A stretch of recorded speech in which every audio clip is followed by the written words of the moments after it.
TV Raízes, um canal de valorização da cultura popular. Primeiro eu queria falar, você mencionou, Leonora, você tem toda a razão, aos casos dos vice-reinos espanhóis. Tinha 4 vice-reinos espanhóis que se transformaram em 19 países. Para pegar o caso mais próximo de nós, o vice-reino do Rio da Prata, capital era a Argentina, ficou independente, numa forma republicana, Províncias Unidas do Rio da Prata, durou um ano só e se dividiu em Uruguai, Paraguai, Argentina, claro, e uma parte da Bolívia. Por quê? Porque havia o peso de Lima do outro lado. Nessa época, a Bolívia tinha acesso ao mar, depois perdeu na guerra com o Chile. Então, tinha outros interesses do outro lado que fragmentaram. Mas, como eu disse, o Brasil também tinha toda a parte norte do Brasil que não tinha interesse nenhum em aderir. E aí tem essa dupla explicação. Tem uma explicação clássica na historiografia brasileira, que é a do José Murilo de Carvalho, que fala do peso dessa administração régia, desse bloco no poder, que eram de altos funcionários que já se conheciam desde quando a corte estava em Portugal, algum deles estudando juntos em Coimbra, e se montou um grupo de interesses que, quando entrou em conflito com a corte de Lisboa, com Portugal, aí entra a explicação do Tales Zamberlan e do Rafael Cariello, do livro que eu discuti antes, é o controle do orçamento, os poderes do Brasil, a corte queria manter o controle fiscal das rendas geradas pelo Brasil e queria se separar de Portugal por causa disso, é o argumento deles, não é? É uma crise que vai haver de gastos que a transferência da corte trouxe para cá, e aí a conferência a corte consegue empréstimo externo, notadamente da Inglaterra, que vai financiar a independência. Essa é a explicação clássica do papel da coroa na independência. Agora, o que a coroa fez também?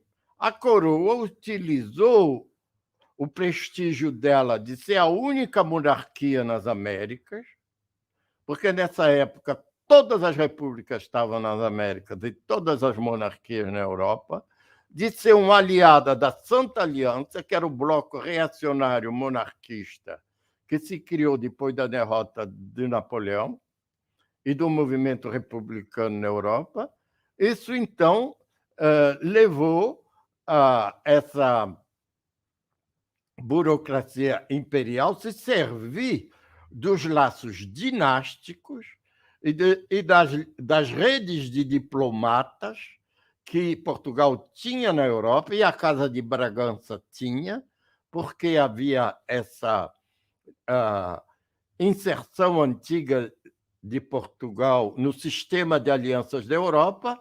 Portugal era sempre aliado da Inglaterra para se proteger da Espanha. Portugal, até hoje, tem medo sempre de ficar sendo absorvido pela Espanha. No século XIX e antes era invadido. Eles foram parte da coroa espanhola de 1580 a 1640. Isso é um grande traumatismo nacional lá. Então, Portugal queria esse bloco, tinha essas alianças com as monarquias europeias e se utilizou dessas alianças para dar continuidade ao tráfico de escravizados para o Brasil, a despeito da pressão inglesa.